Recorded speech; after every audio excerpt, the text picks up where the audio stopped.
Yo guys, what's going on?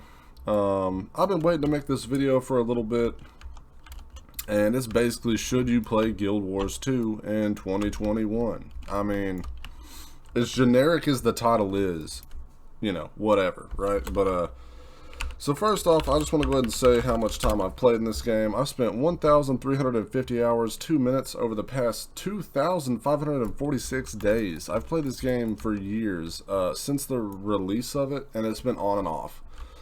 Now, I have a love-hate with this game, because this game is great. I mean, there is a die-hard player base, and also the thing is that some people might say, oh, does it have a good player base? All of the American servers are, like half of them are full, the other half are like high, and then I think there's only like 2 or 3 that are medium, but literally out of all the 24 to like 25-ish servers, whatever, I think there might be 30 of them, out of all the servers, they're all full high, and like only 2 or 3 are medium. That's insane. So that means this game is busting, which back in the day, half those used to be medium, so the player base has actually grown. Pretty awesome. But here's the thing. I'm gonna give you the honest truth about this game. You know, I'm gonna tell you everything you can do and stuff real quick. Basically, in the PvE side of things, there's dungeons, there's fractals, and there's raids, right? But here's the thing. With everything I'm gonna mention, there's cons with it. So with other PvE type of games, or with other MMOs, if you're doing PvE and you're doing mythics and all those other things, you're going to get rewarded for it. And with Guild Wars 2, you do get rewarded, but here's the thing, right, is that you have to get a bunch of currency to do stuff, and there's not as many drops, which I really enjoy the drops from games because it's like a special thing that happens, like, oh, it dropped. Oh, great, the piece of gear that I wanted. But on here, it's like dungeons. There's a dungeon vendor, which if you just farm enough tokens, you can buy the gear. Now, I also want to show off something here real quick. Let's see. Oh yeah, healing power. Okay. Okay, so basically, this is what I want to show off. Okay. This is the difference between Ascended gear and Exotic gear. Now, Ascended gear is the pink stuff that I have, the Raven Mantle, and it's the best gear in the game. Now, there is legendary gear, but here's the thing. It has the exact same stats. The only difference is that with legendary gear, it just looks really cool. It's like a really dope skin, but it doesn't have better stats than Ascended. They're actually the exact same stats, and besides that, you can roll through whatever stats you want. So legendary gear, if you have one set of that, you can have pretty much every set of gear, but you can actually change the stats of Ascended gear anyway. So not really any point to farm legendary gear unless you just want the cool looking skin. But, so yeah, so Exotic gear is 1 tier below Ascended. And if you look here, now the main stat is the 45 power. Now mine is the healing. But I have 34 and 34, right? And there's 32 and 32. So, let me see if I can click on that. Well, you know, I'll just buy it. I'll just buy it for the example here. I don't even care. Where is it at? Where is it at? Gear, where is it? I can't find it. Oh, here we go, right. So, if we're looking, the 32 toughness and the 32 vitality would be the equivalent to my 34 power, 34 toughness. So if it was the same piece of gear, it would just be 32, 32. So you get +2 on each piece of gear for your, like, minors, right? And then your major, which is the 45, 47, it's just +2 as well. So it's +2 across the board. So if you were to pull up your whole character, all this shit is just literally like a little bit better, and that's it. There's nothing else to it, right? The only reason you would farm Ascended gear is if you wanted to do fractals, which fractals you don't even have to do either. It's just something fun you can do. It's like mythics, but it just rewards you Ascended gear. And if you already have Ascended gear, there's not much reason for even doing fractals besides, you know, you just cleared the level and you want all the achievements or something, right? So, but if we go back to the gear though, really, you can have exotic weapons and armor because it has the +2 stat, right? Now, the only thing that really is a big difference is the Ascended trinkets and accessories and back pieces. Now, this is actually a +30. And Ascended trinkets and accessories are super easy to get. So, if we go up to, I'm going to go ahead and show this off real quick. If we go up here to, where is it at? Shiver Peaks. Where is it? Oh, right here. No? I'm having a hard time finding this place. Alright, you know what? This will work. The Gandarian Fields? No.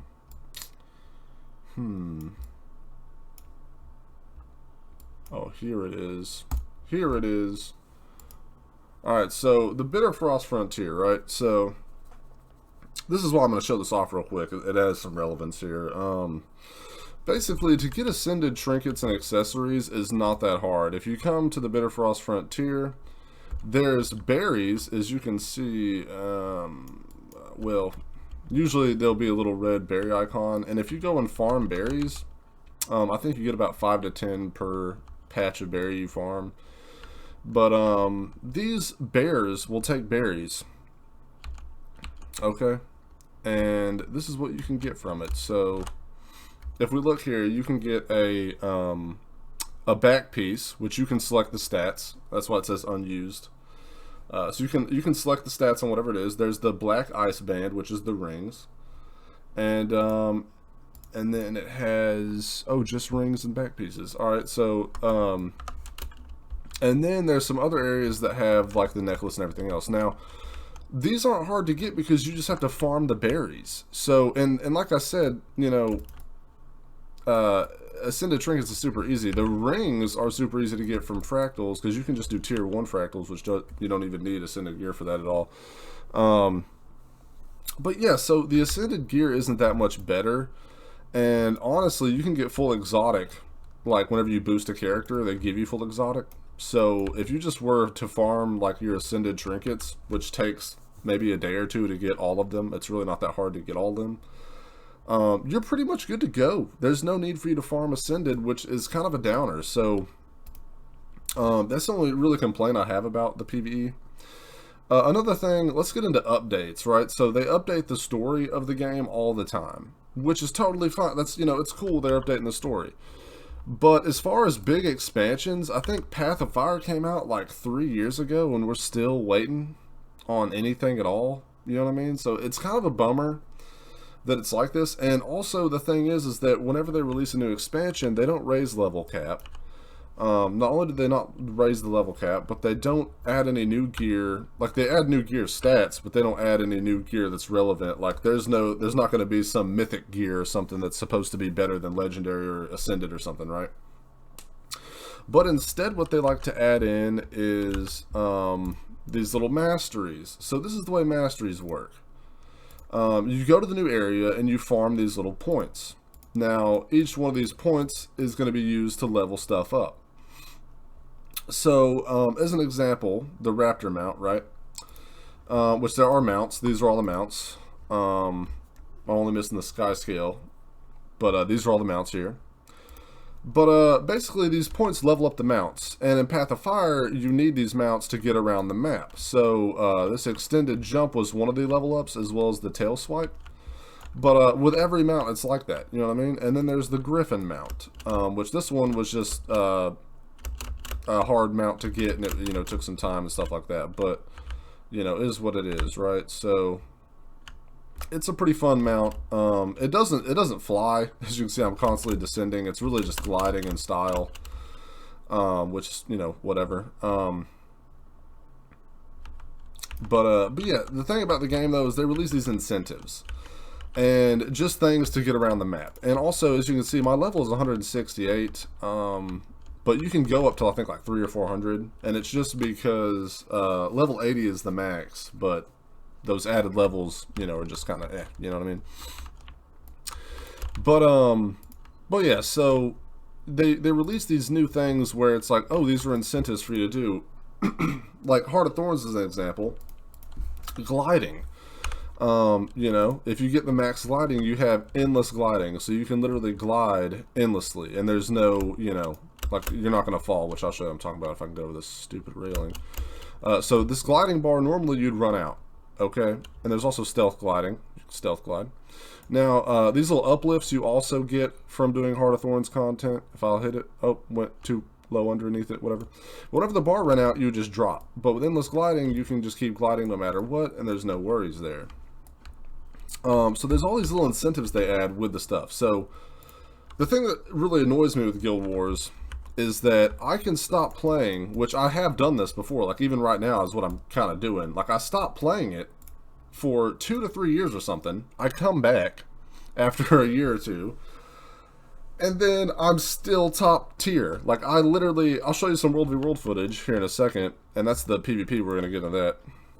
That's next on the list. And I can still just wreck anyone, and like it's not really, I mean, the thing I like about WoW is that with WoW, it's like if you were to take a 3 or 4 month break, you're going to fall behind and you're going to be irrelevant. And I think that's fair enough to say. That's how it should be, right?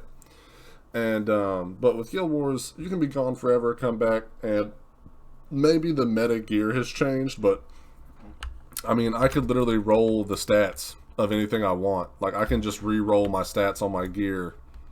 Like I literally just go change them to whatever stats I want them to be, and it wouldn't matter. And then I'm meta again. And changing stats isn't hard at all. So, there's that. Oh, that's my phone. I'm just gonna put that on silent. But yeah, so pretty much though, that's the PvE side of things. That's why I dislike it. I think that you shouldn't be able to come back to the game and be a god if you've been gone for like a year or two. And that's like kind of extreme, right? A year or two, like it's one thing to be like 4 or 5 months, 6 months, but 2, 3 years, you come back and you're still the GOAT. You know what I mean? But yeah, in the fractals, like I said, you can craft gear and get ascended gear that way if you want to. But like I said, there's not much reason to do raids and fractals and all the other stuff, because exotic gear is only -2 stats. Now, if you're a min-maxer and you just really want those 2 stats, then go for it. But here's the other downside, right? So you're thinking, oh, I got these extra stats, right? Well, in the Eternal Battlegrounds, which I'm going to go ahead and just show a clip of that real quick so you can see what's going on. Well, you know, we'll wait on the clip, actually. We'll do it at the end or something.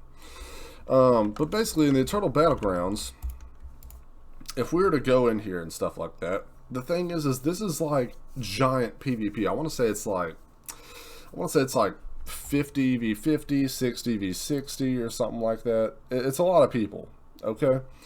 Now, all these little sections on the map you can conquer, right? So we're the red team, so we can conquer this, it become red, conquer that, it become red, and so on, right? Now, this is the commander. Anyone can be a commander, but basically it's just they're leading the raid or whatever. And right now they're actually in the biggest city, which this gives the most points. There also is a point system at the end of the week. It resets, and right now we're 3rd place right now. But yeah, so each team basically farms points, and at the end of the time you see who wins. But you know, that's pretty much it. There's no reward or anything if you win. It's just, you know, you get to say you won. You know what I mean? Bragging rights, whatever. Now, the thing with World v World is that I'm gonna go ahead and show the clip real quick so you can just see how hectic it is.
So we saw how hectic the World v World clip was. Basically, there's so many people that are clashing and stuff that you having those +2 stats is really irrelevant, and especially because every class has a buff they can give, and most of the time they run them.